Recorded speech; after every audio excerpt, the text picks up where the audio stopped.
Tretjo razvojno os bi po mnenju SLS potrebovali že včeraj, saj je to ena ključnih neurejenih prometnih povezav v Sloveniji.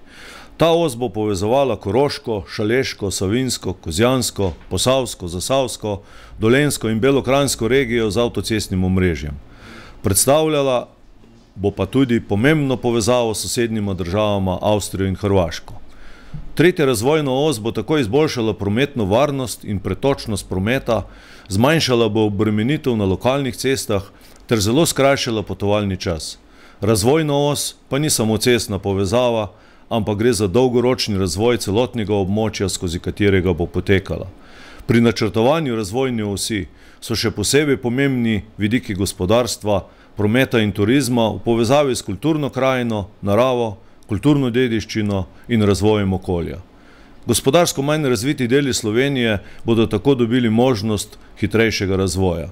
Znano je, da so najbolj napredovale tiste občine, kjer imamo dobre prometne povezave.